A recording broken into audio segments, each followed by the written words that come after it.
Donc Alors, tu peux. bonjour à tous. Donc, Musicosophie, 10e exercice. Là, Dominique vient de m'envoyer une lettre de lecteur, d'auditeur, qui nous fait bien plaisir. Donc, on va la lire, bien sûr, en préservant l'anonymat de cette missive. Et je pense que ça permettra non seulement à Dominique de lui répondre, enfin, même si sans doute une réponse aussi écrite viendra, mais en tout cas de lui répondre par oral et de développer sur les termes qu'il aborde. Alors, cher monsieur Dominique Pagani, cher camarade, je viens d'assister, je dirais même de participer intérieurement et ardemment par écran interposé, mais un écran qui ne fait pas écran, à votre lumineuse prise de parole sur les Grecs, le mythe et la musique en compagnie d'Émeric Monville, une parole vivante, lumineuse et illuminante en ce sombre hiver au cœur de l'ancien Berlin-Est, près de la Zionskirche, où j'habite depuis si longtemps, d'abord comme enseignant et traducteur, le journal de guerre de Victor Klemperer, puis comme retraité. Je suis depuis longtemps vos différentes prises de parole dans le cadre notamment de la librairie tropique. Je me retrouve tout entier comme dans une parole amie, un par les frères, inaugurant à tout instant le très ancien, le très enfoui, le mettant en lumière comme une nouveauté inouïe, infiniment précieuse, un commencement. C'est pour ce souffle de vie que je vous remercie. Voilà, bah, ça fait effectivement bien plaisir, mais surtout ça suscite, ça stimule la pensée et la réflexion, Dominique, d'après ce que j'ai compris. Ben oui, bonjour, bonjour tout le monde. Moi-même, j'allais dire, je tombe des nues. Je suis très heureux. Je ressens très positivement le fait que nous soyons suivis depuis Berlin et oserais-je le dire depuis Prenzlauer Berg, quartier que je connais bien, c'est-à-dire depuis le cœur de l'ancien Berlin Hauptstadt, comme on disait à l'époque de la Deutsche Demokratische Republik, de l'Allemagne de l'Est, pas de l'Allemagne communiste. Et surtout, je vois que ce monsieur, d'après ce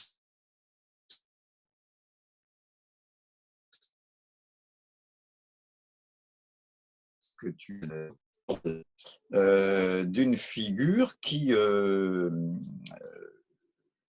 en découvrant son message ce matin, ça m'a inspiré de consacrer notre séance d'aujourd'hui au chant que va déployer ce à quoi je suis en train de faire allusion. Pardon de tourner un peu autour du pot et d'être un peu euh, paraphrasant, mais ça va être très clair. Il s'applique donc à traduire le journal de Victor Klemperer. Rien qu'en prononçant le patronyme de Klemperer, nous revenons de plein pied dans notre chose musicale, si je puis dire. Pourquoi? Parce que Klemperer, non pas Victor, mais son cousin Otto Klemperer, Chef euh, d'orchestre. fut un immense chef d'orchestre, je veux dire un de ces chefs d'orchestre, une race quasi disparue, pas pour longtemps, il ne faut pas jouer la nostalgie, on ne reviendra jamais plus, sauf pour un certain monde auquel je vais faire allusion tout à l'heure. Mais là, je parle des chefs d'orchestre, je pense à Valéry Gergiev aujourd'hui, qui est sans doute je le dis comme je le pense, c'est un peu dérisoire, mais enfin c'est subjectif. C'est pour moi sans doute le plus grand chef vivant, mais enfin, je veux dire, on pourrait en trouver 10 autres qui feraient l'affaire. Hein, je veux dire, c'est et après le grand chef russe, quelquefois calomnié parce qu'il a des relations cordiales avec Poutine, donc c'est un mauvais chef. Bon, mais enfin, dans le milieu musical et surtout les musiciens d'orchestre du monde entier, je veux dire, sont.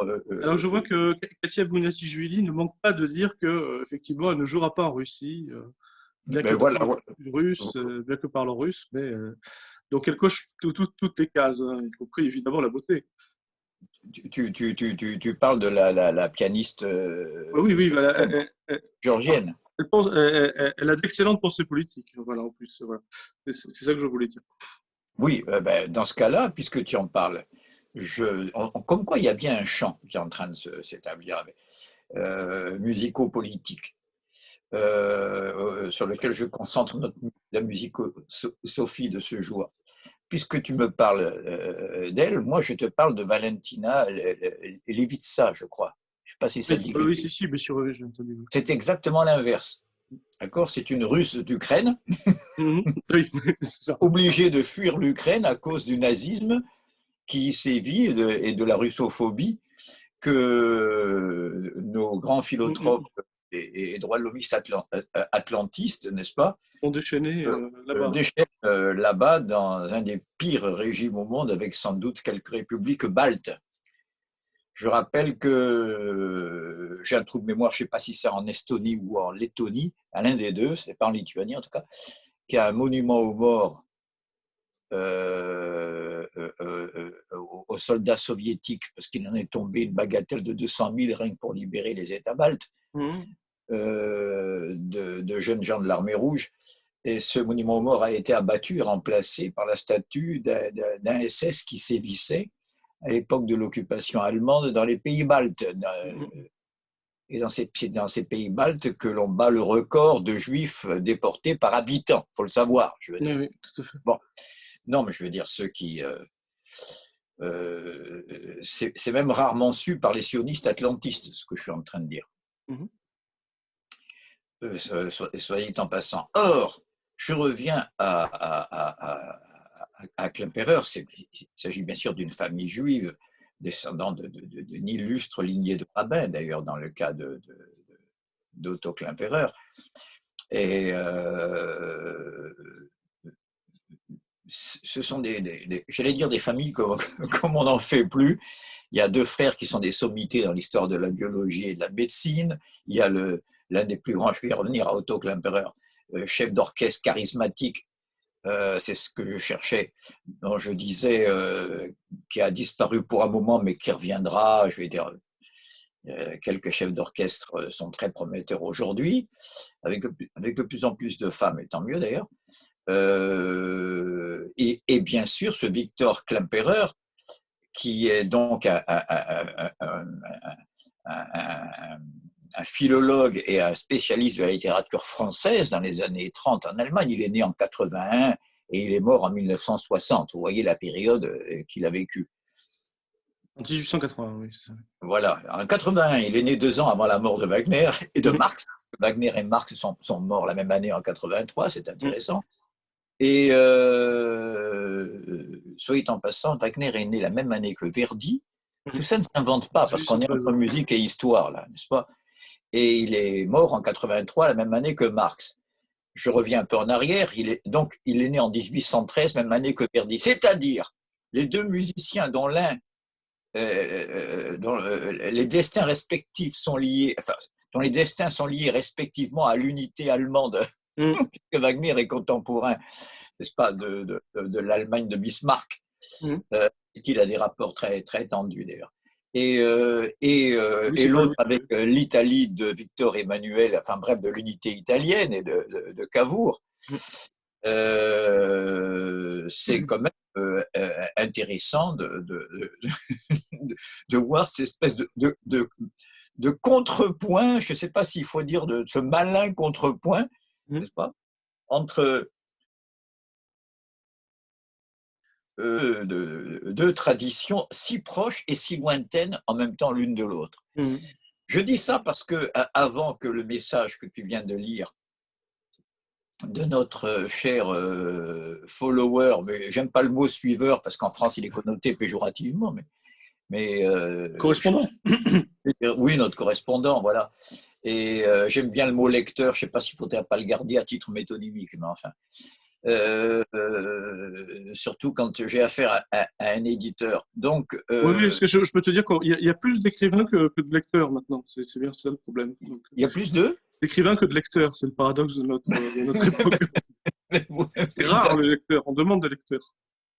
Oui, oui. Et n'oublie pas les écrivaines, hein, sinon tu vas te ramasser des coups. Hein. J'ai oublié. Bon. Voilà. Oui.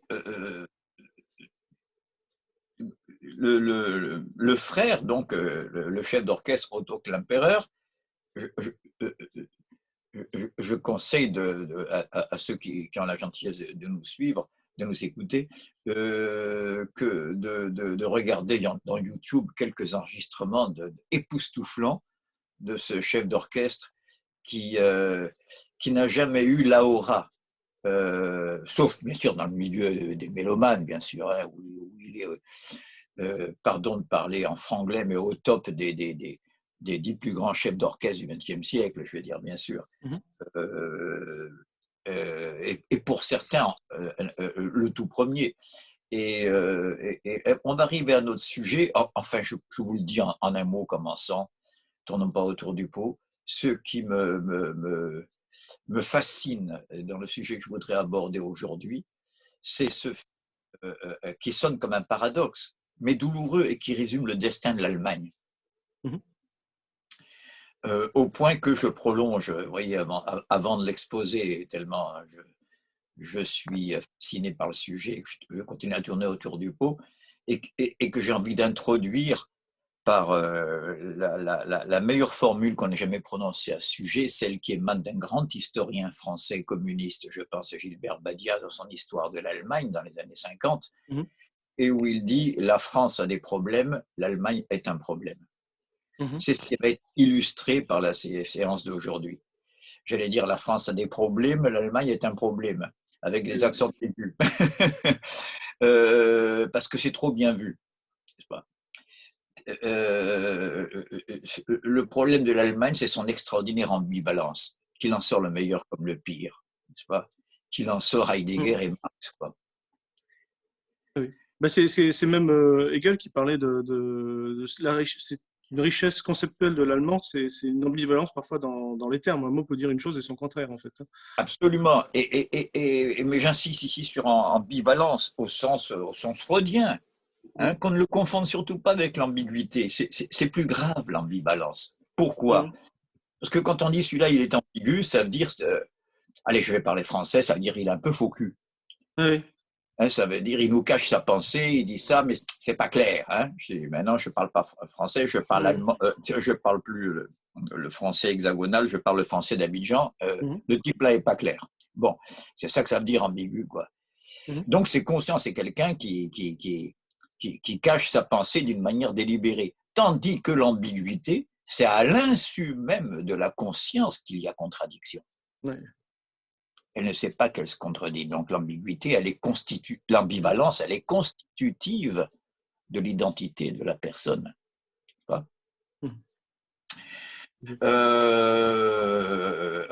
Alors, je m'inspire ici des contradictions internes dans le sujet freudien, hein, un conflit par exemple, une contradiction entre l'idéal-ish, hein, le moi idéal, et le surmoi qui lui dit tu n'es qu'une petite ordure minable, n'est-ce pas, à celui qui se prend pour Napoléon ou pour Jésus, hein, ou pour les deux. Ça pullule dans les asiles malheureusement. Mais on peut très bien l'étendre dans la notion marxienne d'idéologie.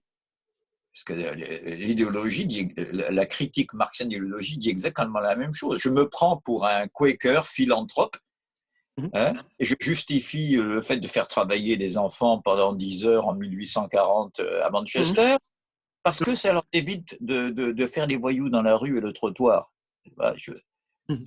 Et des fois, c'est sincère. C'est des gens qui avaient, n'est-ce pas, les larmes aux yeux en pensant au malheur de la vie, n'est-ce pas? Donc, l'ambivalence, c'est quelque chose qui n'est pas seulement inscrite dans le champ psy, mais aussi bien dans le champ politique, idéologique. La mauvaise foi aussi, sartrienne. Hein, voilà, on est un peu dans ce champ-là. Donc,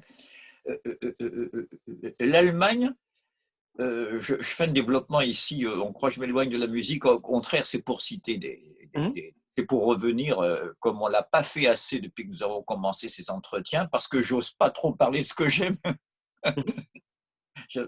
J'ai une affection particulière pour toute une constellation de noms propres que je vais citer. Ça va de Tocque l'Empereur, le chef d'orchestre dont je parlais, à des compositeurs comme Schoenberg et Berg, par exemple. Mahler, bien sûr. Hein, Mahler, qui a été beaucoup joué par Klemperer, justement. Non seulement il était joué par Klemperer, mais alors justement, je conseillais à ceux qui nous suivent de se reporter sur YouTube à quelques enregistrements.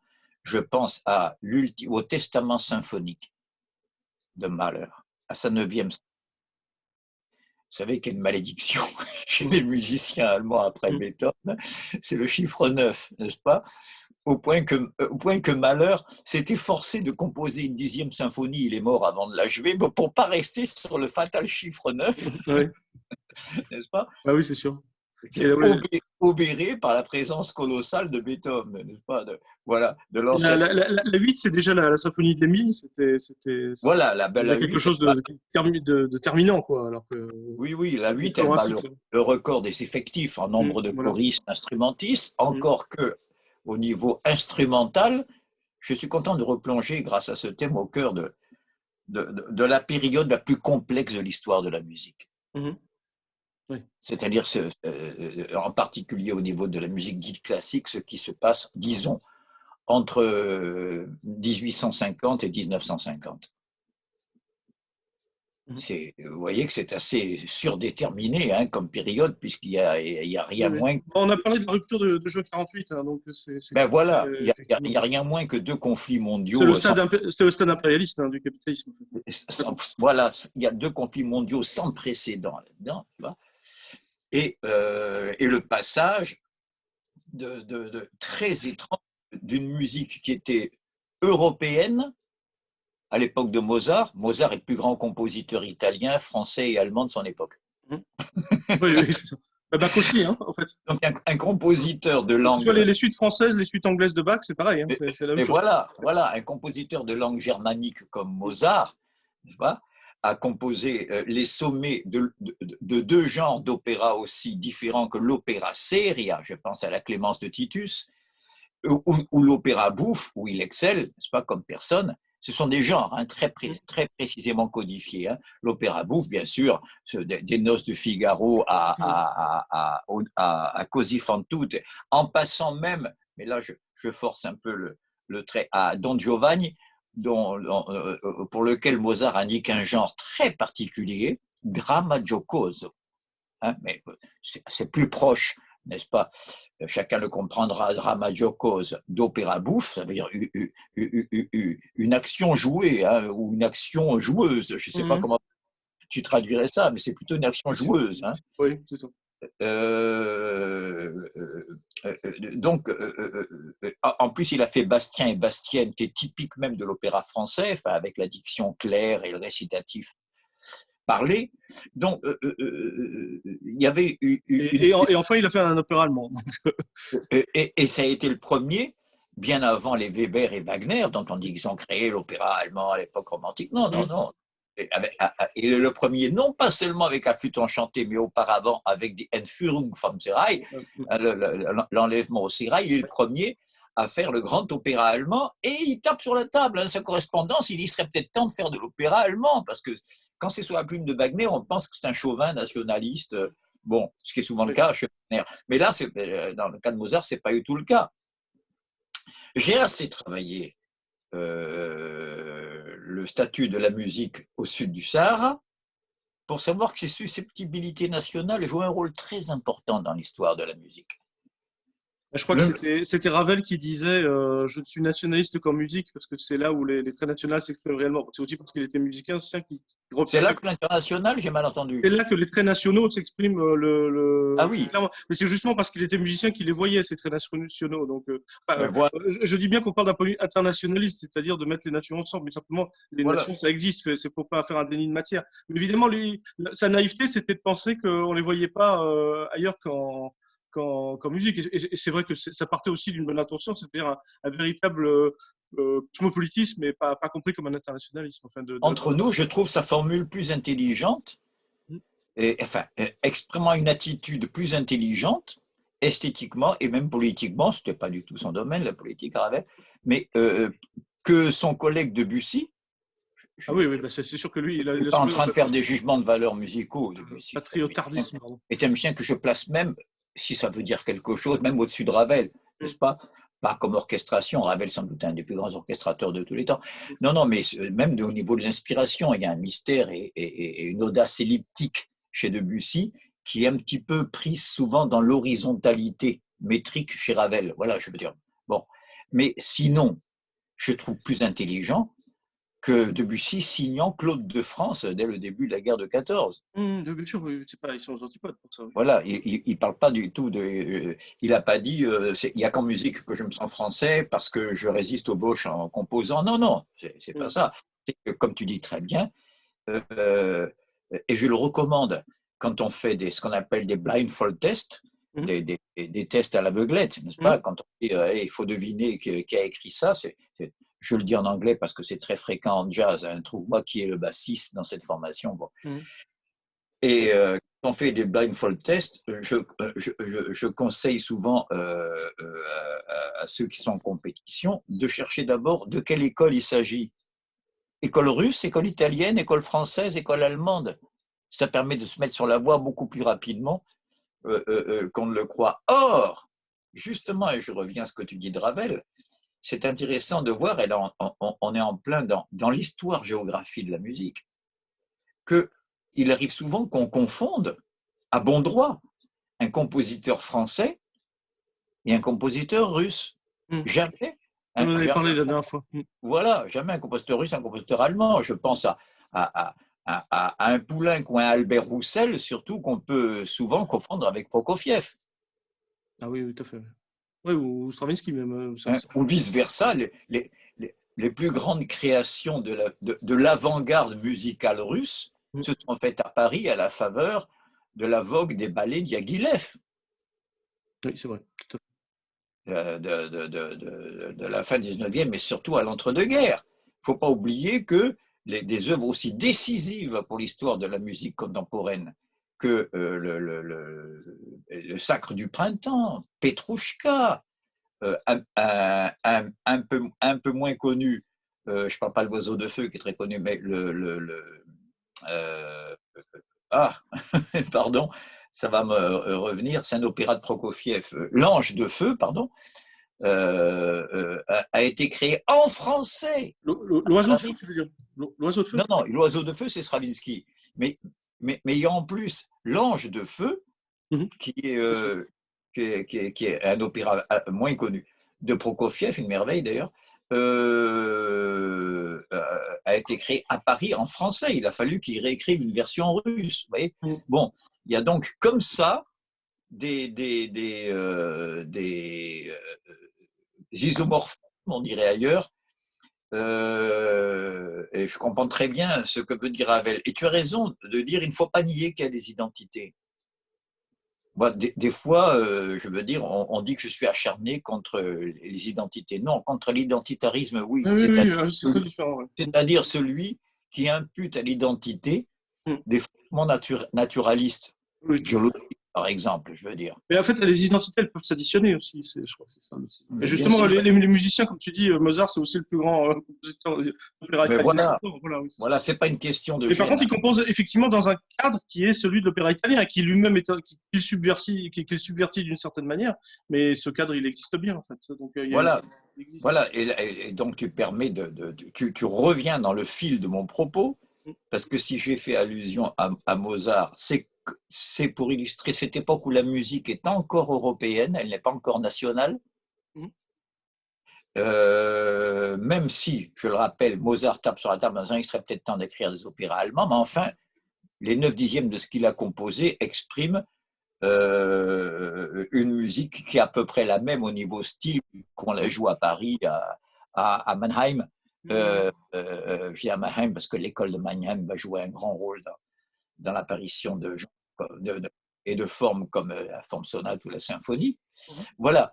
Et puis tout d'un coup, progressivement, surtout au cours du 19e siècle en particulier, avec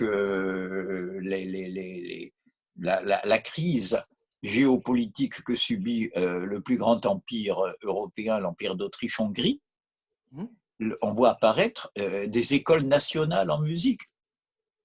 Bien sûr, les Hongrois sont parmi les premiers, n'est-ce pas, à mettre en cause leur allégeance à la puissance germanique, à l'Empire autrichien.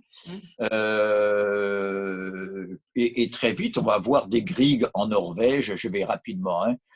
La grande école tchèque, bien sûr. Voilà, ça ira jusqu'au XXe siècle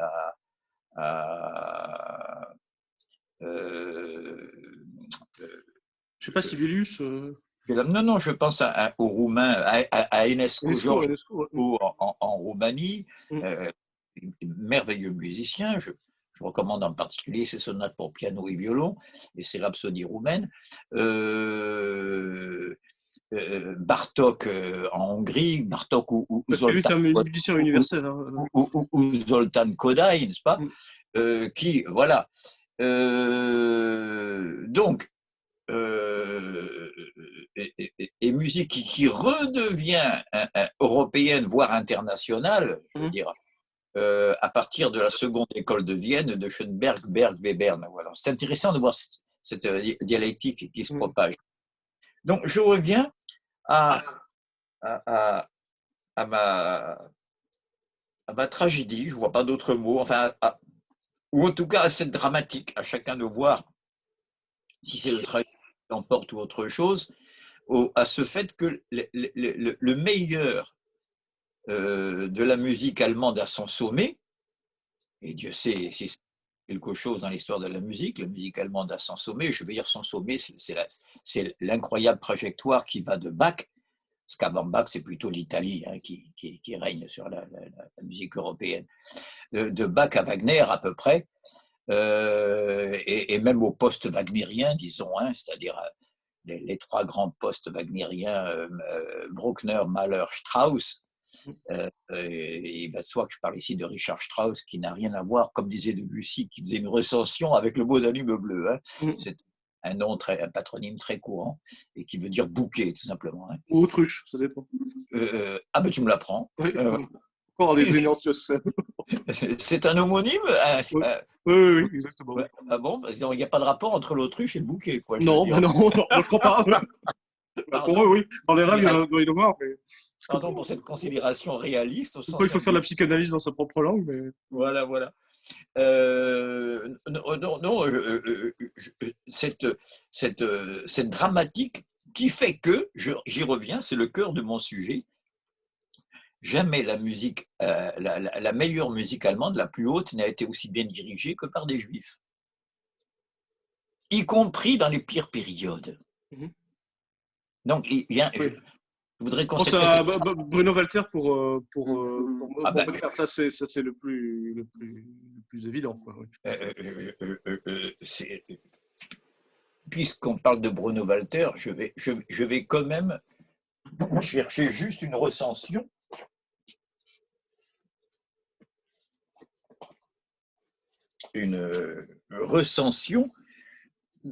Concernant l'enregistrement, historique, ça les mélomanes le savent, bien enregistré pour l'époque, je le dis parce qu'il y en a qui se méfient, qui se disent oh là là, Paganini va encore nous sortir un disque qui craque et enregistré dans des conditions épouvantables. Non. Enfin, je veux dire, c'est un petit peu tassé, il manque un peu de relief. 78 tours de Tonton Paganini, quoi. Oui, c'est ça. Voilà, mais la prise de son est excellente pour l'époque, je veux dire. C'est pas du tout un enregistrement héroïque qui n'a que de valeur documentaire. Non, je pense ici il faut que je trouve la partie concernant les actes isolés, comme on dit, voilà. La Valkyrie. Ah oui, sur la Valkyrie.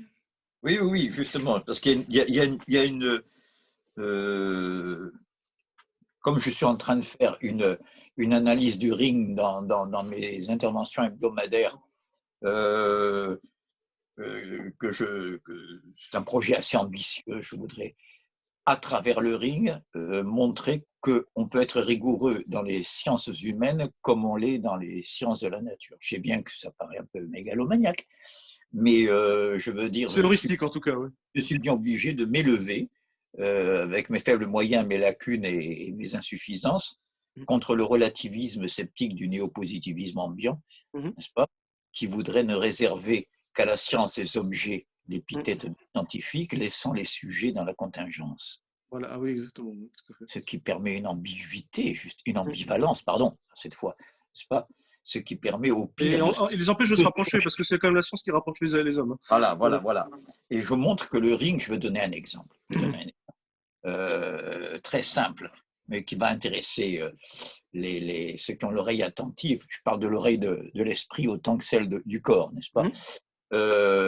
si je prends le thème de l'oiseau, vous savez que chez Wagner, souvent, les choses, les objets, les personnages, les idées sont liés musicalement à ce qu'on appelle des leitmotifs, des motifs conducteurs, ce qui est devenu familier avec le cinéma. Mais enfin, je veux dire, il est précurseur à ce niveau-là. Donc, si je prends le thème de l'oiseau, excusez-moi, voilà, que j'enlève, voilà.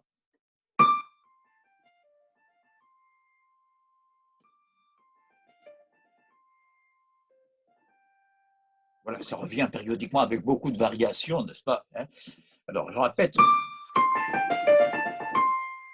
Bon, ça c'est le thème de l'oiseau. Si je fais une toute petite modification rythmique, je change le tempo, je garde les mêmes notes, les mêmes intervalles, le même thème, mais je change juste, je mets des croches pointées et je fais... Pardon.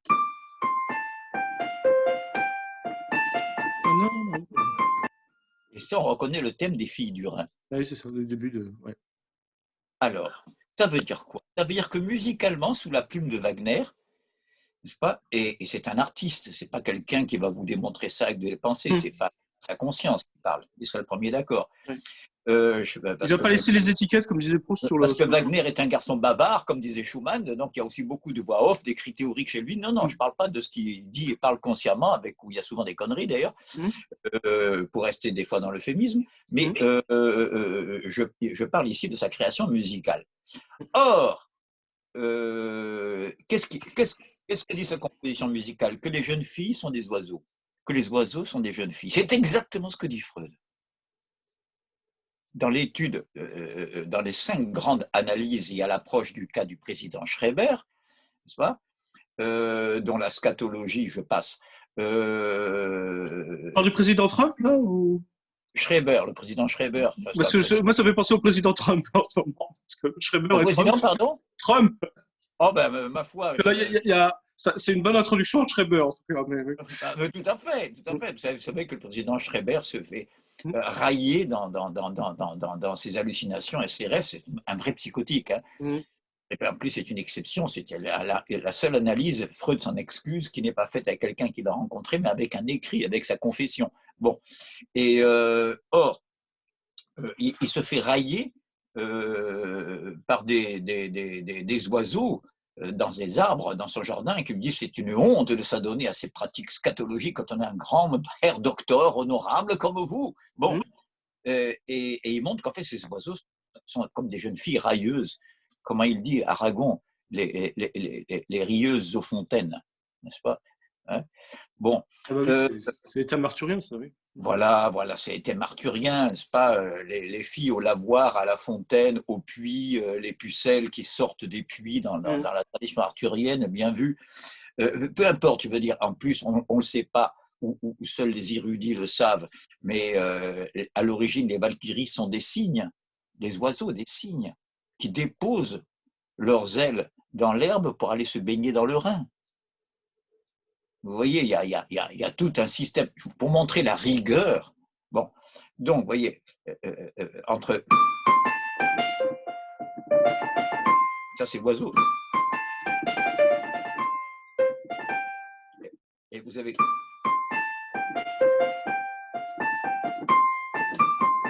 Et ça, une toute petite différence rythmique et de tempo, et ça donne les filles du Rhin. Ou l'équation fille égale oiseau, qu'on retrouve dans la langue française quand on dit tête de linotte, poule, ou en allemand quand on dit double te gans, il n'y a rien de pire pour une fille que de dire toi, oie, stupide. Voilà. Bref, ce qu'on appelle en français des noms d'oiseaux. Je vous donne un exemple. Voilà ce sur quoi je travaille.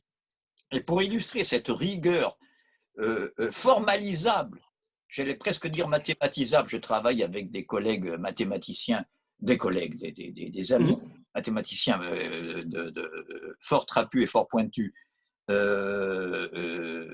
même par rapport à leurs homologues, je ne dis pas seulement par rapport à moi parce que c'est évident, là-dessus, j'ai décidé de l'illustrer à partir parce qu'on me le demande, on me fait pression, on fait allusion de temps en temps au ring, comme ça, d'une manière un peu pointilliste. Expose-nous l'histoire une bonne fois pour toutes, ça a l'air passionnant. Voilà, j'hésitais, parce que j'hésite à parler de ce qui me passionne, à titre personnel, et donc je suis en train de le faire. Or, je reviens aux enregistrements. Et ici, il s'agit de ce que je conseille pour tous ceux qui veulent s'y mettre. C'est un peu la Bible au niveau technique, hein, le guide Michelin, comme vous voulez. Les deux restent valables, de l'œuvre wagnérienne, où vous avez tout sur le livret, vous avez les leitmotifs pour ceux qui savent lire la musique, et vous avez même, et c'est là que j'y arrive, une discographie, n'est-ce pas? Et c'est là qu'on va parler de Bruno Walter, comme tu le faisais à l'instant. Alors, voilà. Les actes séparés de la Valkyrie, nous y sommes. Alors, il s'agit ici d'un enregistrement des 2 premiers actes de la Valkyrie fait par Bruno Walter, n'est-ce pas, avec l'Orchestre Philharmonique de Vienne, en 1935, interrompu, vous imaginez, par la situation en Allemagne, Walter dit adieu et part aux États-Unis, où il va se retrouver avec des musiciens beaucoup plus médiocres, alors qu'à San Francisco, il n'y avait pas encore de très grands musiciens. Ah oui, c'est pas Vienne, hein, c'est sûr. Comme c'est le cas maintenant aux États-Unis. Et j'en profite pour recommander, ça existe sur YouTube, une répétition qu'il fait dans une page qui s'appelle sur YouTube Master of Conducting, excusez-moi, les grands chefs d'orchestre, quoi. Et on voit Bruno Walter interprétant la 2e symphonie de Brahms, attaquant la 2e symphonie de Brahms, une répétition en chandail, en manche de chemise, avec les jeunes gens de l'orchestre de San Francisco. C'est très médiocre au départ, on voit que ce n'est pas des musiciens qui ont le savoir-faire de leurs homologues européens, et ça sonne merveilleusement en quelques minutes, comme quoi il vaut mieux un chef d'orchestre avec des musiciens médiocres que l'inverse, n'est-ce pas? Or, là, je fais allusion à l'interprétation par Bruno Walter, le même, qui a laissé des ouvrages théoriques d'ailleurs, et qui était d'une bonté infinie, enfin bref, des 2 premiers actes de la Valkyrie, interrompus malheureusement avec une distribution vocale. Je ne veux pas m'attarder, mais je veux dire, on n'a jamais retrouvé jusqu'à aujourd'hui, j'espère que ça reviendra, hein, les voix bouleversantes, formidables techniquement et bouleversantes humainement de cet enregistrement. Je vous lis simplement la recension dans ce livre. Un miracle toujours aussi présent. Je voudrais mettre en garde contre, on ne croit pas que ce soit mon goût personnel qui dit que ça n'a jamais été si bien interprété que par des juifs, dit de Wagner, fiefé antisémite. Un miracle toujours aussi présent.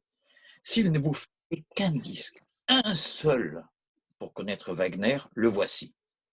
À la veille de l'Holocauste, 1935, Bruno Walter et les 2 plus grands chanteurs wagnériens de son temps offraient la vision la plus humaine, joyeuse autant que mortelle, du drame de l'amour le plus interdit, puisque les parents de Siegfried sont frères et sœurs jumelles. Ça ne se fait pas, comme on dirait en banlieue, n'est-ce pas?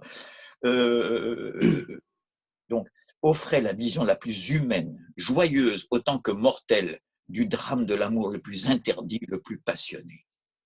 À l'heure où Wagner s'interprétait large, épais, majestueux, germanique, enfin, Walter imposait une clarté, une légèreté, une diligence, une émotion qu'on ne retrouverait plus. Même aujourd'hui, où un Wagner dégraissé, il doit faire allusion aux enregistrements de Boulez, hein, même aujourd'hui, décapé là, oui. Voilà, où un Wagner dégraissé entre guillemets et de mise, le prélude donne le ton, l'orage est celui des âmes, la fuite est devant le destin et non devant les hommes, et le philharmonique de Vienne, c'est un des plus beaux instruments qui existent au monde, n'est-ce pas, avec Amsterdam, enfin bref, et le philharmonique de Vienne, dès le premier instant, joue de diaprures, de soieries qu'on ne retrouvera pas chez lui quand il sera dirigé par Solti, alors que de cet hédonisme orchestral, pure source d'émotion, un Böhm, un Boulez, un Karajan, Karl Böhm, Pierre Boulez, bien sûr, et Herbert von Karajan, surtout, avec d'autres orchestres se souviendront. Pour les voix, l'évidence est totale. Solti, c'est le premier en stéréo, hein, c'est ça? Oui, c'est un peu injuste, c'est qu'il dit on doit à Solti d'avoir enfin disposé d'un ring Ouais, c'est ça, avec ouais. un confort d'écoute hallucinant, et c'est un des très grands chefs d'orchestre du XXe siècle. Mais c'est vrai qu'il n'atteint pas Ah bah, au c'est sûr. côté humain bouleversant où se hisse Ouais. Walter. Voilà. Au niveau vocal, l'évidence est totale. Emmanuel Lys, c'est la basse, est immense, froid, net, mais aussi attentif, jaloux, supérieur. Laurits Melchior, le plus grand ténor wagnérien qu'on ait jamais vu. Je dis au passage que c'est une tradition scandinave, hein, les grandes voix wagnériennes. Pour les femmes, c'est Kirsten Flagstad ou Birgit Nilsson, n'est-ce pas, suédoise, norvégienne. Flagstad a sa statue à Oslo et Melchior ou Svets Van Holm, un peu moins connu, sont parmi les plus grands ténors de la discographie wagnérienne. Laurits Melchior, au chant mâle, puissant, imposant, peut oser toutes les tendresses, toutes les vulnérabilités, n'est-ce pas? Sa voix éclatante se plie à toutes les ombres comme à toutes les subtilités. Lotte Ellemann a la voix, c'est la soprano, qui se fait chair, incarnant tout aussi définitivement la souffrance, l'espoir, l'éblouissement. Un homme, une femme, leur lente découverte, approche délicate, autant que sensuelle, demeure un monument de l'histoire du chant, virgule, indispensable à jamais. Voilà, pardon de ce détour, mais je ne voulais pas qu'on croie que c'est une lubie personnelle de vous dire il y a toute une constellation, je ne trouve pas d'autre mot, et c'est ça qui fait la matière de la séance d'aujourd'hui, de juifs interprétant. Là, et quand je parle de juifs, je ne pense pas à des gènes, je ne pense pas, je m'en fous, moi, je veux dire, il y a des juifs très mauvais musiciens,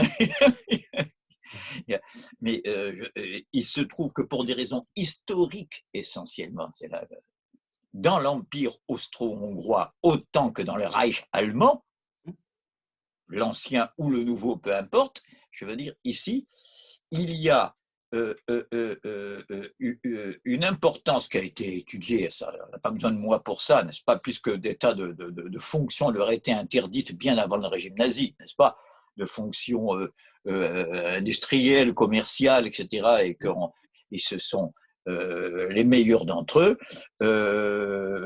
les plus doués pour ceux qui tiennent à ce mot-là, c'est pas mon cas, mais les meilleurs dans tous les cas, se sont concentrés sur la chose culturelle. Donc, vous retrouvez des juifs qui sont immenses écrivains, ou qui sont immenses compositeurs, qui sont Mendelssohn, savants. oui, par exemple. Je parle même pas, parce que moi, dans l'intellectuel, j'intègre le savant comme Il c'est pas un manquerait plus que ça, oui. Einstein, c'est pas un travailleur manuel, je veux dire, parle, c'est manuscrit, mais enfin, voilà, et d'ailleurs, Otto Klemperer, le chef d'orchestre, puisque nous sommes partis de lui, a des frères qui se sont illustrés dans l'histoire de la médecine au XXe siècle, et en Allemagne en particulier, voilà, même s'ils sont un peu moins connus. Klemperer, donc, je conseille cette cassette où il est interviewé pendant quelques minutes,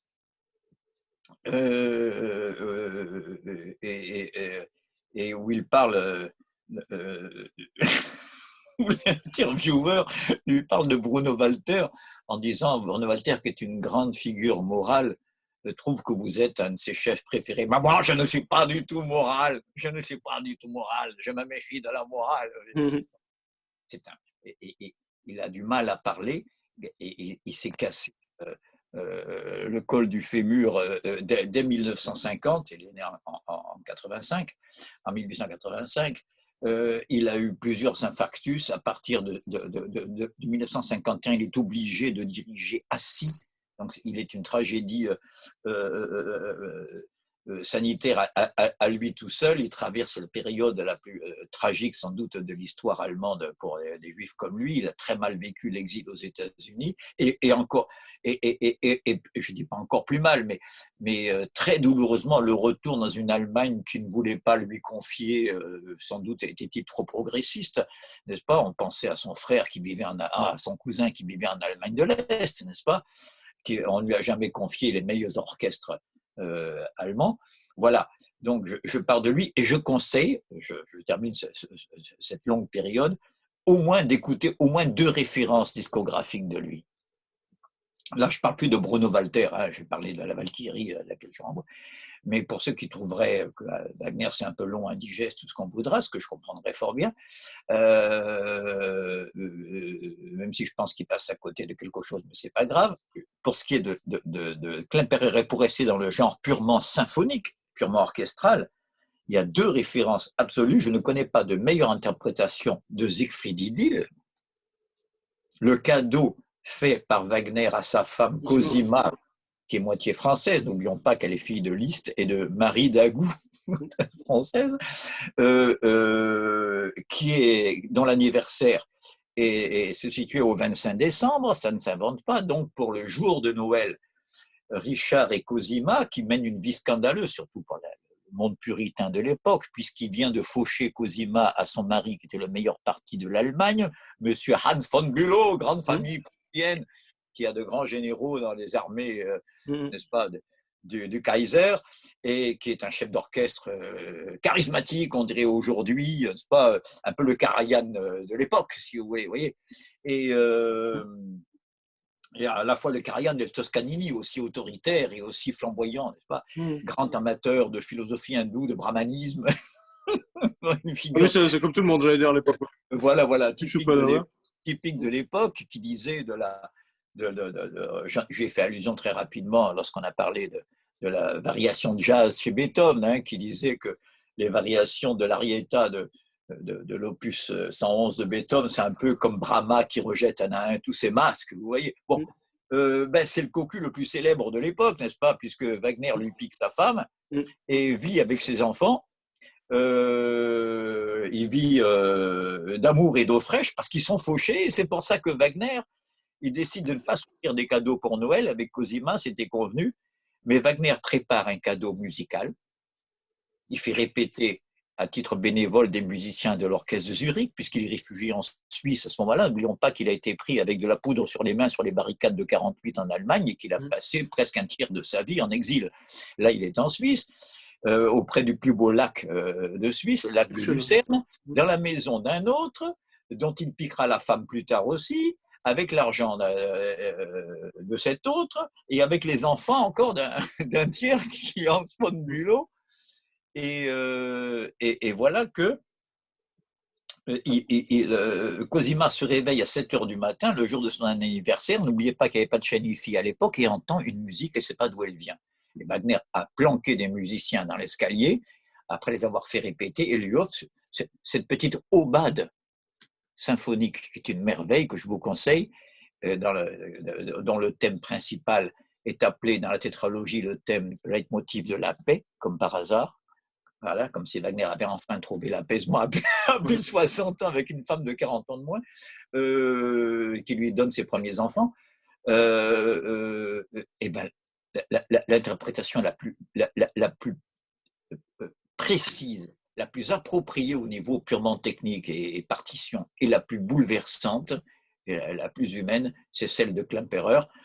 Alors là, rien à craindre, enregistrement qui offre toutes les garanties de la haute fidélité déjà à l'époque, c'est dans les années 60, avec déjà stéréophonique.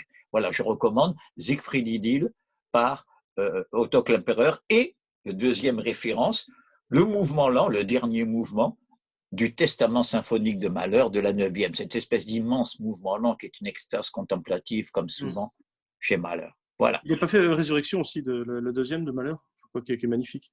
Mais bien sûr, tu connais bien, avec Hilde Russell-Madjan, bien sûr, non, mais Schwarzkopf, avec,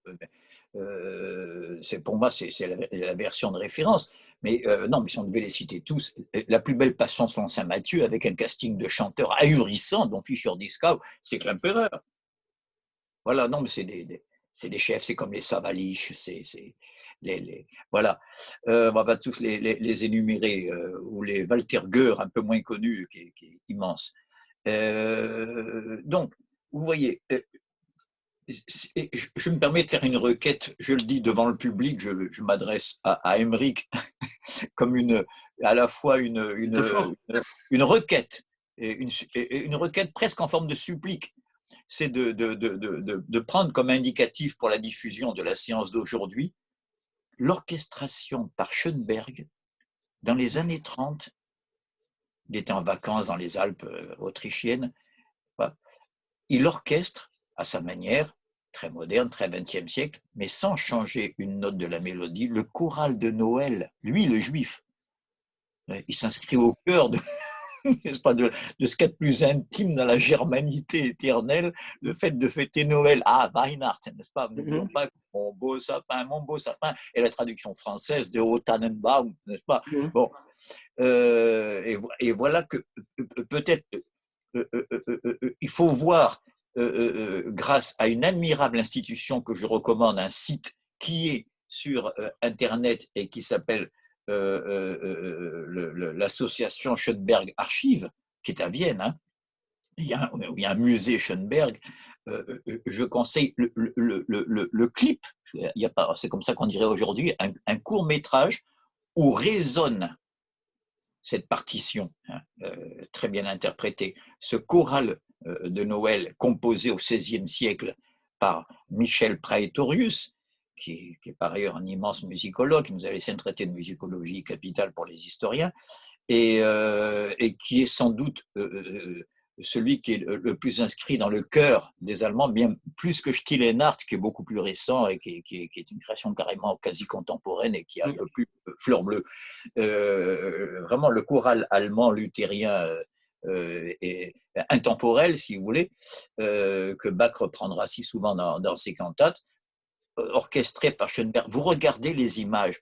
Pourquoi j'insiste? Parce qu'on y voit les images d'un Reich à jamais disparu, avant que la barbarie ne s'étende. Dans cette petite station de sport d'hiver avec les rues et les ruelles du Berlin de l'époque. C'est un superbe montage. Voilà. Donc, j'enverrai le lien.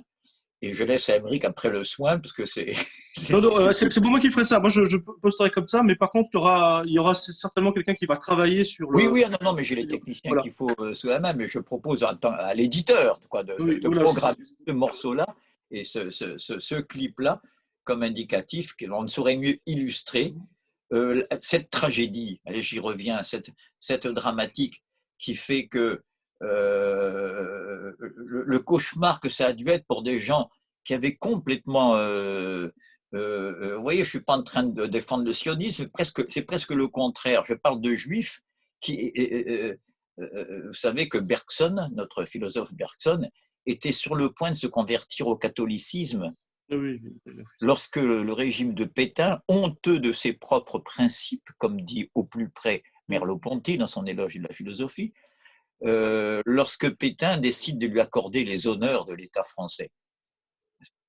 Et voilà que Bergson, qui avait toujours dit, confié, on a des textes, que son itinéraire spirituel le conduisait tout naturellement à se convertir au catholicisme, que c'était l'aboutissement de sa conviction. Un peu comme Simone Veil. Voilà, qu'au dernier moment, il dit, il refuse de se convertir, et il dit, pour rester, mot à mot, pour rester solidaire de ceux qui seront demain des persécutés. Il dit ça juste avant le déclenchement de la guerre. Eh bien, il y a exactement la même chose, puisque Victor Klemperer est lui aussi s'était converti. Alors lui, ce n'était pas un projet, il s'était converti, et malgré sa conversion, il échappe à Auschwitz parce que sa femme est allemande. Mais voilà qu'en février 1945, le régime se crispe encore, si possible, dans l'horreur, et décide de déporter aussi, en février 1945, les soviétiques ont déjà repris le camp d'Auschwitz. Regardez un petit peu la folie du Reich. Hein, et à ce moment-là, ils décident que même ceux qui ont une femme allemande, tant pis pour eux, ils doivent être exterminés. Et il est sauvé par quoi? C'est affreux à dire. Il est sauvé par le plus grand bombardement de tous les temps, puisqu'il s'agit de Dresde, où il habitait. Et vous savez qu'il y a eu plus de morts à Dresde, vous savez ou vous ne savez pas, dans ce cas-là, je vous l'apprends, il y a eu plus de morts à Dresde qu'à Hiroshima. En nombre de morts en un seul bombardement, c'est le record absolu. De même qu'il y a eu plus de morts sur les bombardements nocturnes de Tokyo que sur voilà, les bombardements au phosphore de Tokyo, n'est-ce pas? Et les Américains n'ont jamais autant bombardé l'un pays que le Cambodge. Hein. Ça, on ne le dit pas. Le malheur commence soi-disant avec les Khmers rouges. Je ne peux rien vous cacher sur ma région natale, mon cher Émeric. Oui. Parce qu'on parle de la guerre du Vietnam. Moi, je suis né à Hanoï. Mais entre le Vietnam et le Cambodge, il y a une frontière que parcourait ce qu'on appelait la piste Ho Chi Minh à l'époque. Et effectivement, la quantité de bombes, mais ça c'est dans toutes les encyclopédies, tombées sur cette région pendant la guerre du Vietnam, Oui, oui, c'est ça. mais le plus gros est tombé sur le Cambodge et sur le Laos, n'oublions pas, Ouais, c'est ça. sont supérieurs à la quantité de bombes tombées sur l'ensemble de tous les champs de bataille, y compris la guerre du Pacifique de la Deuxième Guerre mondiale. Oui, je crois que c'est ça. Voilà. Et vous savez pourquoi les Américains ont fait la guerre. Parce que quelle idée de prendre une option communiste C'est les dominos. à 10 000 kilomètres de chez nous, la doctrine Oui, Monroe. oui. À 10 000 kilomètres de chez nous, enfin, je veux dire. Donc voilà, je rappelle au passage, n'est-ce pas, que maintenant, puis ça ne s'est pas arrangé, n'est-ce pas, maintenant il suffit qu'au Burundi il y ait des élections, je dis au Burundi au hasard ou au Vanuatu, ça m'est égal, pour que tout d'un coup, au Pentagone, on dit mais qu'est-ce que c'est que ces élections? C'est pas clair, non, il faut qu'on regarde de plus près. Oui, c'est quand même extraordinaire, n'est-ce pas? 3 millions de morts en Corée, bagatelle, parce que tu parlais de ces bombardements, mais Séoul, ça a été terrible, n'est-ce pas, le port de Chongyang, ce port en Corée, là, qui a été un port martyr, le Dresde coréen. Incheon. Voilà, Incheon, ça a été un carnage épouvantable de civils. Bon bref, ne nous égarons pas, mais c'est pour vous dire, c'est Dresde qui bat le record à ce niveau-là. J'ai connu, à l'époque de l'Allemagne communiste, j'ai connu des survivants de ce bombardement, des citoyens de Dresde, en particulier un bénévole qui, malgré sa retraite, continuait à s'occuper des camarades du troisième âge en difficulté, par hasard dans un café à Dresde, et qui me disait qu'il voyait des gens fuir leur domicile en flammes et mourir dans le goudron en fusion. Vous voyez, ou de ramasser des enfants hagards dans les boyaux de Dresde dont les parents avaient été volatilisés par la chaleur. On retrouvait des corps dans les arbres. Ouais. Bon, il échappe par miracle au bombardement, et sa femme allemande profite du chaos ambiant pour lui arracher l'étoile jaune, n'est-ce pas, au nom de laquelle il allait être déporté et mourir. Et voilà, et il va, je parle ici de Victor, toujours Klemperer, le cousin du chef d'orchestre, d'Otto, et il va se retrouver à l'Ouest quelque temps, il va revenir, malgré les ruines, la misère de l'immédiat après-guerre en Allemagne communiste, en République démocratique allemande, et encore une fois, y mourir en 1960. Vous voyez, Schoenberg, comme Otto Klemperer, exilé aux États-Unis, comme Bartók, le Hongrois, vous voyez, qui n'est pas un juif. Mais le point commun, là, c'est l'exil maintenant, n'est-ce pas? Mais exil ou dans le pays le moins disposé à être à la hauteur de leur vieille culture européenne, n'est-ce pas? Et puisqu'on parle de mondialisation aujourd'hui, on croit que je suis en train de faire l'éloge, n'est-ce pas? Je parlais tout à l'heure de Mozart, musicien européen. Alors on va me dire, tu es un peu mondialiste, tu es un peu comme Nietzsche qui dit le bon vieux temps n'est plus, la musique de Mozart a été son chant du cygne, à l'époque la musique était européenne, nous autres bons Européens, vous voyez, vous suivez mon regard. Non, je prends cette occasion de rappeler les classiques du marxisme et du communisme. Je n'oppose pas le repli hexagonal, auquel je suis très attaché par ailleurs pour des tas de raisons, je n'oppose pas le repli hexagonal au cosmopolitisme bourgeois. Là, je suis dans la langue communiste. J'oppose au cosmopolitisme bourgeois l'internationalisme prolétarien. Donc, un monde peut en cacher un autre. Une mondialisation peut en cacher une autre. Je ne parle pas de la mondialisation des maîtres, je ne parle pas ici des étudiants d'Erasmus. Je suis ravi pour eux. Mais enfin, je veux dire, quand on voit leur look commun, je comprends qu'ils aient un faible pour l'Europe de Bruxelles, quoi, je veux dire.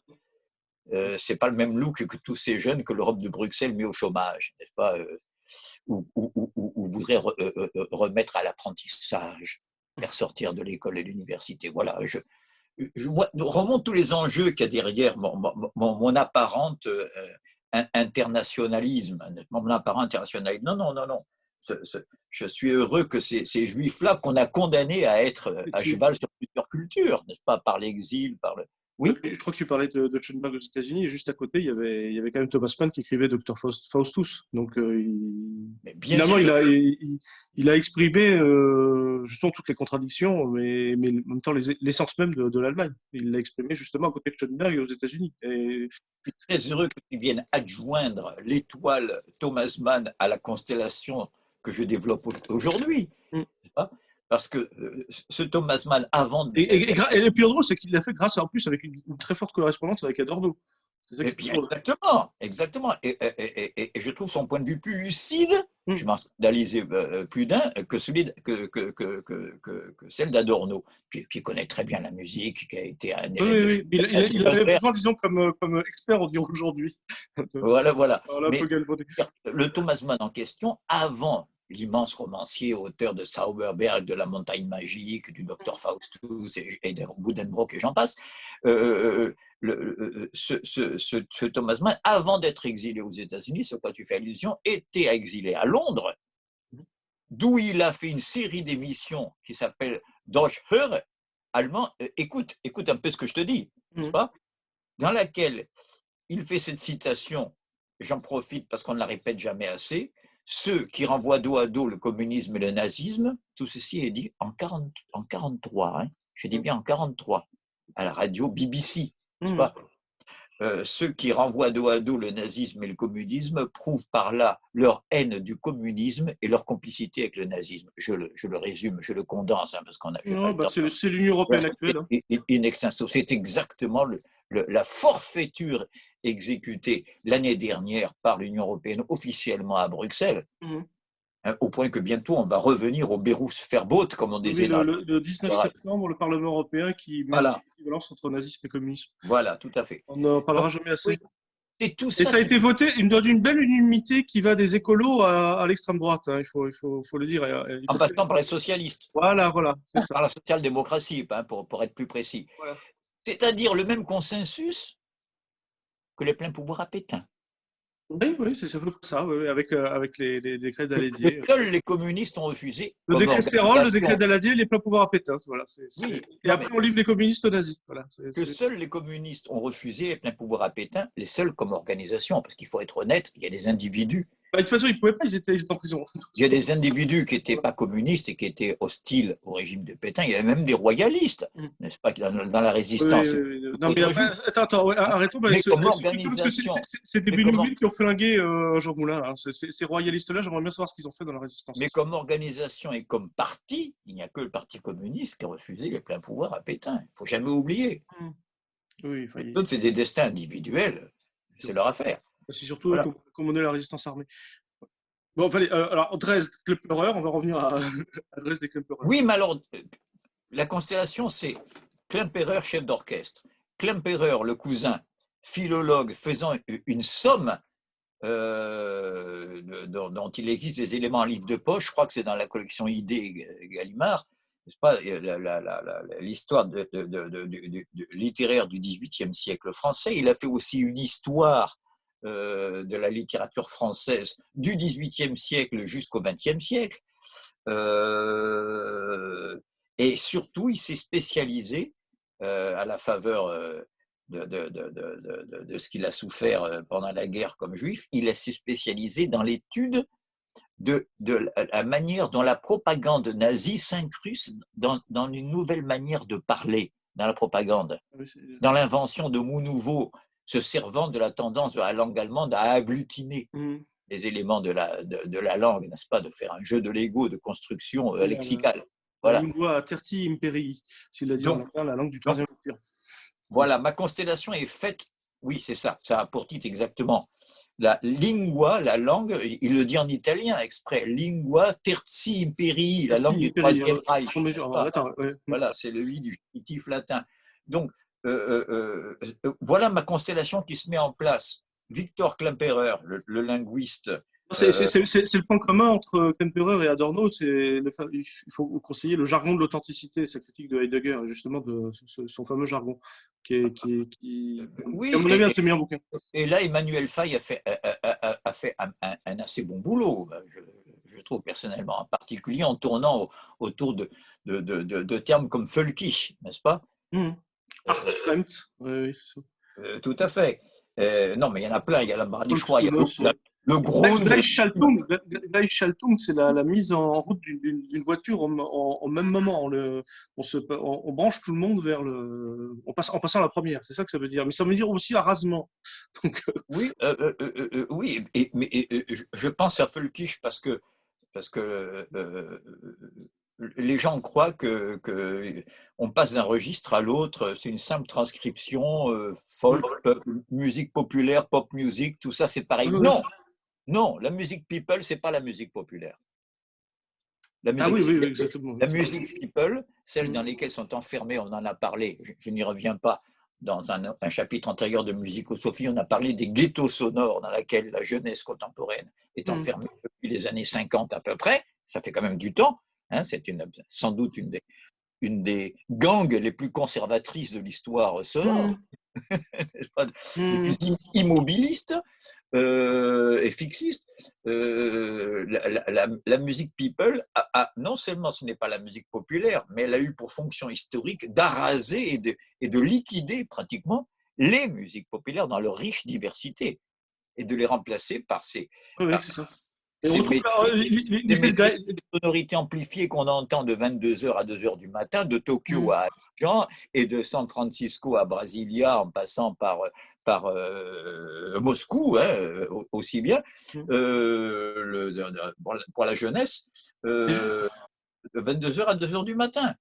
Et justement, on retrouve l'idée Gleichschaltung qui pourrait se traduire par mettre au pas synchronisé, en fait. Je crois que c'est la même, je pense, c'est encore cette riche polysémie du terme, mais justement, parce que ça dit bien ce que ça veut dire.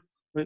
C'est bien ce que ça veut dire, mais voilà, je repense à ça. Mais moi, j'ai personnellement, alors ça, c'est pas faille, je l'emprunte à moi-même, pardon, de me servir à casa, comme on dit chez moi, mais on n'est pas souvent revenu sur le titre que Heidegger a donné à l'un de ses ouvrages les plus célèbres et qu'on traduit par Chemin des bois, Holzweg. Moi, je trouve que c'est peut-être le plus terrifiant de ces titres. Vous voyez, jusque-là, alors qu'apparemment, c'est le plus paisible. Quoi de plus paisible, quoi de plus rassurant. Vous vous rappelez le texte de Nietzsche, il est tellement commode de se faire passer pour affable, prévenant, n'est-ce pas, en parlant des Allemands, Nietzsche, n'est-ce pas? Hein, l'Allemand fixe sur vous ses petits yeux bleus et l'étranger aussitôt de le confondre avec sa robe de chambre, hein, pour ne citer que ce temps fort. Or, le chemin des bois, je me promène dans les forêts, moi j'adore ça personnellement, ne le faites jamais avec un écolo, il va vous gâcher le paysage, il va vous dire que ça a l'air beau comme ça, mais les pluies acides ont ravagé les arbres, ils ont l'air beaux, mais en fait ils sont malades. Oui, non, ils n'aiment pas, oui. Non, j'aime oui, c'est le fameux Gemütlich allemand. Hein, voilà. J'aime autant le chemin des bois, mais seulement la traduction française, c'est, allez, celle qui l'a emporté dans l'édition, chemin qui ne mène nulle part.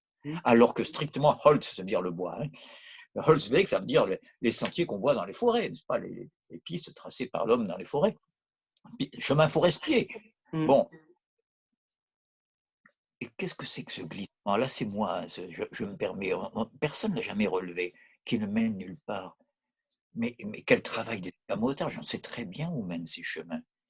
Ils mènent sur ces quais où ceux qui arrivaient par wagons entiers vomissaient à cause de la peur, en voyant, n'est-ce pas, les déjections de ceux qui les avaient précédés avant d'entrer dans le crématoire. Ne mène nulle part, circuler, il n'y a rien à voir. Ça, c'est l'Heidegger de l'après-guerre, celui pour lequel je suis le plus sévère. Allez, je vais être honnête, puisque je parle de la tragédie allemande. Si j'avais vécu, moi, intellectuel, prof de philo lambda, en Allemagne dans les années 30, peut-être que j'aurais été pire que Heidegger. Je ne peux pas être plus honnête. Vu mon milieu petit bourgeois, vous savez, je suis né dans le monde colonial, je n'étais pas entouré de révolutionnaires et de bolcheviques au couteau entre les dents. Hein. Ou alors, j'étais bien caché dans les maquis vietnamiens. Voilà. Mais ce n'était pas mon entourage, vous vous en doutez bien. Donc, j'aurais peut-être été pire que Heidegger avant la guerre, avec l'aveuglement, la jeunesse, vous savez, à 16 ans, 15 ans. Mais que Heidegger, après la guerre, reprenne son procès de la technique de la force productive, en disant que tout le mal vient de là, après avoir écrit que l'invention des Panzerdivisionen était le plus grand événement de l'histoire de la métaphysique occidentale. Mais là, c'est ambigu parce que métaphysique, pour lui, c'est péjoratif. Bien sûr, bien sûr, bien sûr, bien sûr. Oui, oui, non, non, mais je veux dire, mais lui, pour lui, les Panzerdivisionen, ça allait nous délivrer de Oui, oui, l'ennemi. Parce que si vous voulez une autre citation pour que je sois clair, il dit dans le séminaire de 1933, l'ennemi, c'est l'Asiate. Et croyez-moi, pour ces gens-là, oui, non, là, l'Asie, ça ça c'est clair. commence Oui, à la oui, oui. Vistule. Hein, ça Oui, commence à la Vistule, l'Asie. Hein, oui. moi, je connais mon Allemagne. Oui. Le Polac, déjà, il a les pommettes saillantes. On n'est pas loin des Oui. hordes, des steppes des Huns. Hein. Bon, je ne parle même pas du russe qui est le nègre de la blancheur, n'est-ce pas? C'est une expression personnelle. Mhm. Voilà, j'ai vécu assez en Afrique pour me permettre de faire la comparaison. Dans tous les sens, l'esclave, le noir. Bon. Donc, vrai ou faux, cette étymologie, peu importe, je constate que c'est comme ça dans les consciences.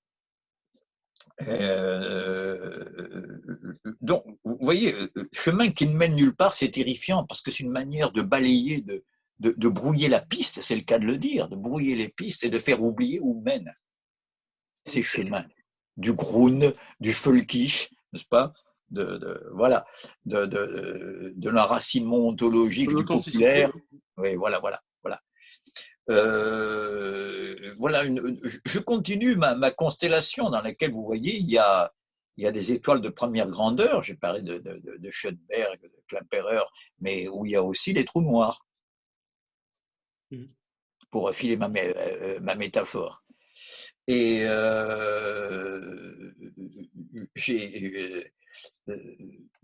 j'ai fait allusion tout à l'heure à l'interprétation par Klemperer Otto de la Valkyrie. Mais, Bruno Walter, Bruno Walter. par Bruno Walter, merci.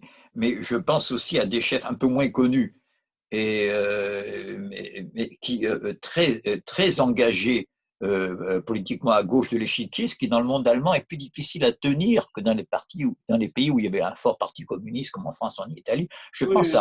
à René Leibowitz, Tu qui dis fait. Linke, ça veut dire que tu es extrême gauche, quoi.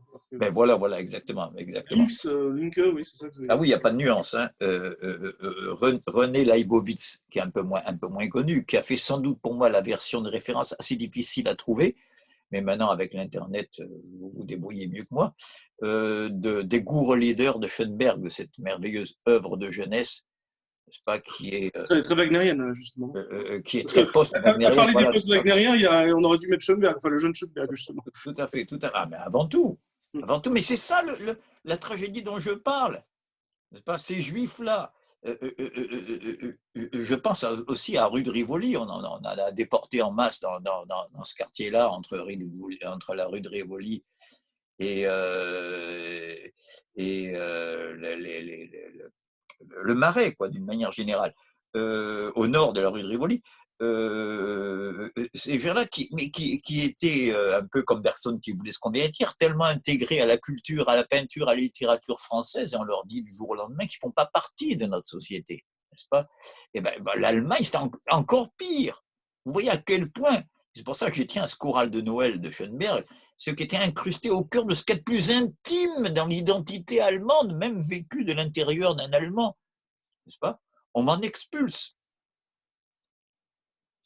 On m'en expulse et on m'en arrache, surtout avec la violence qui est connotée avec ce mot. Donc,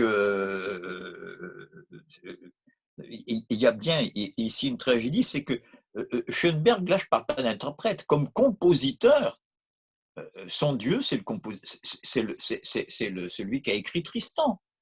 C'est le compositeur de Tristan, parce que pratiquement toute la tonalité avec un L apostrophe, c'est-à-dire la disparition de la tonalité comme référence de l'écriture sonore, mais référence au sens de repère, autant que la direction du bas, celui auquel nous force la pesanteur, est une référence dans la chorégraphie, dans la danse, par exemple. On ne peut pas en faire abstraction, sauf à créer, comme je l'avais formulé un jour, l'hypothèse de créer une chorégraphie dans un vaisseau spatial libéré de la pesanteur, qui ouvrirait des possibilités omnidirectionnelles.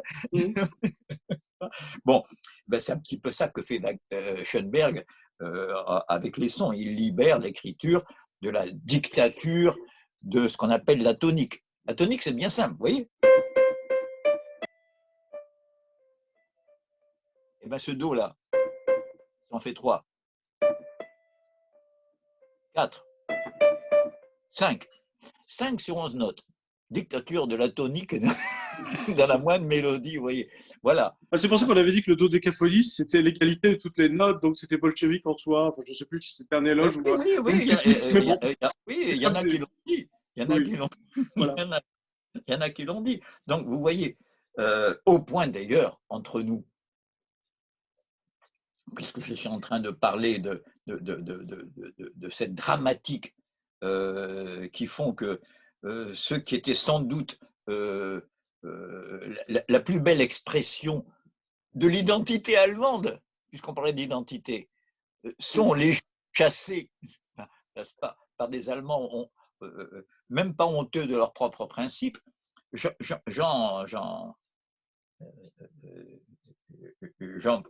profite ici pour généraliser la chose. On peut faire une petite coupure? Oui. Voilà, on est revenu. Je m'excuse auprès de nos amis de ces incidents domestiques, mais j'habite dans une collectivité. Donc, j'étais en train de dire que je généralise un petit peu la position du problème maintenant. Hein, j'en ai été à rappeler une énième fois que sans doute ce qu'il y a de meilleur dans l'identité culturelle allemande n'a jamais été si bien exprimé que, pas seulement, mais le plus souvent par des juifs allemands, de langue allemande, mais c'est qu'à l'époque nazie, on ne fait pas la différence. Parce que tu disais, ils étaient traqués, qu'il suffit d'être un peu rose et on est tout de suite traité de bolchevique. L'ennemi du Troisième Reich, ça revient d'une manière lancinante dans toute l'expression de l'époque, c'est le judéo-bolchevique. C'est-à-dire, il n'y a pas d'un côté, comme l'OTAN a réussi à convaincre des masses occidentales, n'est-ce pas, que les Juifs avaient deux ennemis, les nazis et les communistes, si vous regardez bien, n'est-ce pas, hein, en arguant du procès des blouses blanches, de ce que vous voulez, de l'immigration des Juifs dans les années 70 vers Israël, etc., comme si le problème du niveau de vie ne comptait pas, n'est-ce pas, ou du mode de vie, pour reprendre une distinction de Gluskar. Je rappelle que les nazis... Oui, je conseille un livre justement de Joris Medvedev à ce sujet, parce que... De qui Joris Medvedev, qui est un dissident bien connu. Oui, Joris Medvedev, bien sûr. Juif est très, très anticommuniste, mais qui a au moins démontré pas mal de fantasmes par rapport à un antisémitisme de cette période. Et il a fait la même chose. Oui, il est publié qu'en anglais, enfin en anglais et en russe. Il est mieux documenté sur le sujet que ceux qui développent cette propagande. Il a le même sort qu'Alexandre Zinoviev, c'est-à-dire que quand le dissident dit pas exactement ce que l'Occident attend de lui, alors ça, on le traduit pas. Alexandre Zinoviev, la première partie de ses bouquins sont publiés, la deuxième non. Mais voilà. Oui, le plus populaire des dissidents, c'est l'antisémite pas en russe. Oui, là, c'est pareil, il coche toutes les cases, quoi. Solzhenitsyn qui fait l'éloge de Vlasov. Ah non, parce que là, il n'est pas russophobe. Alors, parce que maintenant, il faut être russophobe en plus. Alors là, c'est parfait. Là. C'est bon. Voilà. Oui, c'est vrai. Oui, le panslavisme, je ne sais pas si c'est la meilleure éloge de l'Union soviétique, parce qu'après tout, Staline n'était pas russe. Mikoyan non plus, c'est qui a créé les MiG, n'est-ce pas? Le ministre des Affaires étrangères qui restait le plus longtemps, Gromyko, était plutôt ukrainien, donc je veux dire, si on commence à raffiner, hein, voilà. Et le meilleur orchestre philharmonique, pour en revenir à la musique d'Union soviétique, c'était celui de Leningrad, n'est-ce pas? J'en profite pour dire que j'ai jamais digéré le retour à Saint-Pétersbourg. Pétrograd, à la rigueur, si on ne veut pas de connotation communiste, moi je veux bien. Mais ça me semblerait un peu gros, vu les souffrances que...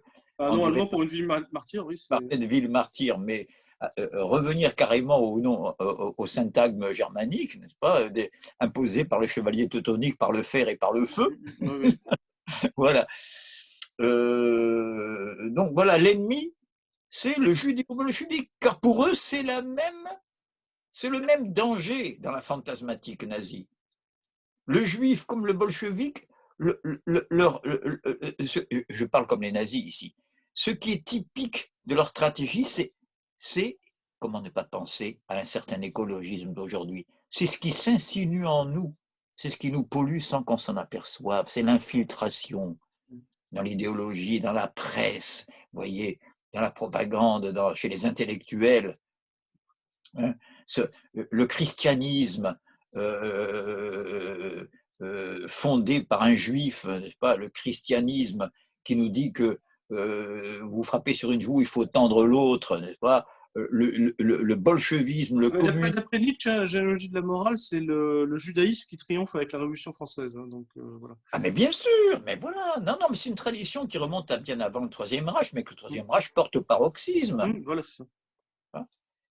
En fait, c'est le procès du progressisme, c'est-à-dire, et là je reviens à l'actualité, parce que je maintiens qu'il y a un triangle maudit, ça devrait inspirer quelques compositeurs, il y a un triangle maudit, il y a une très belle pièce symphonique de César Franck qui s'appelle Le Chasseur maudit. Il y a un triangle maudit dont les trois angles sont l'humanisme, l'universel et le progrès. Ce sont les trois concepts les plus combattus depuis le début des années 60. En Occident en général et en France en particulier, en France où la bataille idéologique était plus importante qu'ailleurs, vu l'importance des idées françaises dans l'Europe d'après-guerre. Quand on regarde l'acharnement des structuralistes, par exemple, contre la notion d'histoire, de progrès et d'universel, pas besoin de faire un dessin avec Lévi-Strauss, par exemple, pas le relativisme culturel. Ou le culturalisme, même, comme on l'a dit, n'est-ce pas? Chacun dans sa, bon, je ne vais pas dire un mot grossier, mais en tout cas, chacun dans sa culture. J'en profite pour rappeler que pour moi, être cultivé, ce n'est pas cultiver sa culture, c'est en sortir. Et pardon, je le dis en tant que Corse, hein, je veux dire. Je suis on ne peut plus heureux d'être Corse, franchement, mais pour des raisons que je ne vais pas développer et qui sont suffisantes, ça n'a pas besoin de moi pour les voir, et pas seulement à cause des paysages, n'est-ce pas? Dans tous ceux qui ont fait 10 fois le tour du monde disent qu'il n'y a rien de plus beau. Voilà, je le casse au passage. Mais la corsitude n'est pas à la hauteur de la corsité. Quand vous vous promenez en Corse et que vous voyez ces chemins muletiers faits sur des pentes épouvantables, faits par des bergers, pierre par pierre, n'est-ce pas, pour la transhumance des troupeaux, ceux-là, ils n'avaient pas le mot corsitude à la bouche, ils la produisaient avec leurs mains, et leur tête, et leur cerveau, et leur effort, n'est-ce pas? Ils n'étaient pas tout le temps à parler de la corsitude, n'est-ce pas? Comme ceux qui en parlent dans les cafés, près de l'université de Corté. Voilà, je prends position ici, non pas pour défendre un hexagone franchouillard, je veux dire, la Corse a été une terre d'exil, de bagne et très exploitée à ce niveau-là, et il y a plus de morts chez nous il y a plus d'habitants, excusez-moi, sur le monument aux morts, en particulier concernant la guerre de 14, que dans le village lui-même. Je veux dire, donc voilà, et puis j'ai la position de Rousseau, n'est-ce pas, qui a salué la fabuleuse résistance corse au double impérialisme génois et français. Non, je ne suis pas en train de... Mais tout de même, n'est-ce pas, les identités, pour y revenir, n'est-ce pas, elles existent à condition qu'on n'en fasse pas des origines, mais des résultats. Voilà philosophiquement ce sur quoi je voudrais insister. Par hasard, si les Russes interviennent très tard dans la musique classique, à partir de 1840-50 avec Glinka, mais qu'après ils rattrapent au point de donner sans doute le chapelet le plus riche en sommet d'interprétation violonistique et pianistique du XXe et XXIe siècle. Encore maintenant. Bon, maintenant l'Asie prend la relève, n'est-ce pas? Mais je viens d'apprendre qu'il y a 71 millions de praticiens du piano classique en Chine, chez les gamins. Alors attention, il faudra qu'on s'accroche. C'est clair. Voilà, mais je crois que j'ai dit l'essentiel, à moins que tu veuilles faire un contrepoint. Peut-être un mot pour conclure sur Klemperer, peut-être à ton correspondant ou... Oui, alors justement, déjà, je présume qu'il va suivre cet épisode puisque j'apprends, à travers le texte que tu as eu la gentillesse de lire, j'apprends qu'il suit nos entretiens de musicosophie. D'abord, un immense merci parce que, pardon d'être un peu personnel tout d'un coup, je vais l'être très rapidement, j'aime pas m'attarder, mais je crois que je l'ai dit une fois à Musicosophie, j'ai l'habitude de remettre en question le soir ce que j'ai pensé le matin. Je veux dire, donc, je suis toujours euh, incertain de savoir si j'ai visé juste, C'est la carte du parti qu'on déchire le soir et qu'on recolle le lendemain. C'est ça. Ben Non, voilà. Ça me convient très c'est bien. ça très dialectique de Pour tout. moi, les meilleurs communistes sont ceux qui sont toujours en conflit avec leur parti, mais en conflit constructif. Voilà. Voilà, ouais, Euh, exactement. donc, le- donc, ce qu'il me dit me va droit au cœur et surtout à l'esprit, parce que ça sonne comme des encouragements à continuer l'effort de transmission. Ça veut dire si ça a un écho jusque à la Prenzlauer Berg, et je lui dis un petit message personnel. Ouais, que des salles. J'ai le pouls qui s'accélère dès que j'ai lu son adresse Prenzlauer. Parce que, voilà, je le dis rapidement, mais c'est pas pour parler personnel, c'est parce que ça touche à l'universel. C'est parce que j'ai pris une fois la route de la Baltique en passant par Prenzlau, qui est à mi-chemin, en gros, entre Berlin et les bords de la Baltique. Ce pas des endroits apparemment perdus pour un Français. Je vois depuis plusieurs que c'est pas fait exprès puisque je vois depuis plusieurs séances Ruben dans ta bibliothèque. Alors voilà. Ah ben, puisque, puisque tu m'autorises, ben voilà, je fais la promotion. C'est une petite pochette touristique que j'ai achetée en Allemagne communiste à l'époque, n'est-ce pas? C'est la station balnéaire. Voilà, je la montre parce que, et je vais peut-être terminer là-dessus. Mon premier séjour en Allemagne communiste, j'ai été étonné. Par quoi? Parce qu'il faisait beau. Je croyais que c'était On parle, gris. on parle de tourisme. Gris. Ah non, non, mais même moi, comme quoi la propagande s'insinue en nous, quoi qu'on fasse et quoi qu'on pense. Vraiment, le soleil ne passait pas le rideau de Mais fer. bon sang, c'est vrai que le régime n'influence quand même pas encore la Moi, marche je du n'aime pas soleil. climat. Non, non, mais c'est intéressant. Parce que pour moi, autant j'avais des raisons humaines, j'étais très désireux de connaître, de discuter avec des gens, autant pour moi, je m'attendais à voir du béton sous la pluie et dans la grisaille. Et je vois ça. Et je vois, et je terminerai là-dessus, les plus belles, car la côte baltique est l'équivalent de notre côte d'Azur. Les Allemands sont ravis de l'avoir récupérée depuis la réunification, n'est-ce pas? C'est là qu'il y a les plus belles plages. J'ai campé sur les plages de la Baltique avec des sangliers qui venaient rôder autour de la Guitoune, quittant des forêts gigantesques. On n'est pas habitué à voir des forêts, n'est-ce pas, au bord de la plage. Bon, donc c'est la grande région balnéaire, c'est là que Thomas Mann, sa famille, l'establishment allemand avec ses villas, l'équivalent de la Côte d'Azur exactement. Et je voyais, là-dessus, je voyais des ouvriers en peignoir de bain, lunettes de soleil, regardant la mer, sur ces villas chouravées à ces grandes familles nationalisées, sur laquelle il y avait marqué Ferienheim, n'est-ce pas, comment on dit, foyer de vacances, n'est-ce pas, centre de vacances, de quoi? Des fraiseurs-tourneurs de Leipzig, n'est-ce pas, des travailleurs du chemin de fer de Dresde et autres prolétaires imprimeurs ou enseignants, peu importe, démocratique allemande. Je n'avais jamais pensé, n'est-ce pas, que dans le monde communiste, il y avait des lunettes de soleil en peignoir de bain face à la mer avec ça. Non, mais regardez comment on est influencé, vous voyez, voilà. Voilà pourquoi j'ai ici l'île de Rügen qui est, et je termine sur cette double nationalité que je revendique, qui est la Corse de l'Allemagne, cette île. Voilà, tout à fait au nord. Que le symétrique septentrional de cette Corse que je salue. Voilà. Voilà, et en tout cas, grâce à toi, Paris était l'Athènes du Nord. Hein, voilà, merci. Mais grâce à ton initiative de musicosophie surtout. Voilà. On va atteindre, on va te faire des compliments. Hein. Je salue nos amis et je leur donne rendez-vous et je leur recommande, on Musicosophie. essaiera de mettre sur le site les références que j'ai égrenées. Ouais. Oui. Il y aura un jour une version avec des Voilà, exemples. j'en prendrai dès aujourd'hui, je vais prendre le relais, je vais les inscrire ou plus tard demain sur notre site, où on est admis des éditions d'Elga, c'est un site ami, sur notre site de notre association et aussi sur notre page Facebook collective. Je ne me sers jamais de Facebook à titre personnel, mais voilà quoi. Ça, c'est pro. Bravo. Bravo pour les références. Ok, bah, je coupe et à bientôt, Musicosophie 11. Voilà. Ça, c'était le À 10. très bientôt, chers amis, au 11 février donc. Non, 11. Non, non, ça s'appellera le 11, Musicosophie 11. On a fait le 10 aujourd'hui. Ah, pardon, le numéro 11, ça va pas, moi, je perds la mémoire des dates. Oui, oui, bien sûr. C'est sans doute parce que mon anniversaire est le 6 février que je Oui, m'embrouille. oui, c'est assez Voilà. drôle d'ailleurs, le 6 février. Je me Bah, souviens maintenant, il y a un de- 6 janvier, oui, d'ailleurs. Oui. Voilà, 6 voilà. janvier 2021, de triste Donc, mémoire. bah, là, non, non, à la prochaine séance, à jeudi prochain, en gros, je crois. Jeudi prochain, en gros, Voilà, oui, c'est ça, à peu près. voilà. Salut tout le monde. Merci à tout le monde et merci, Émeric.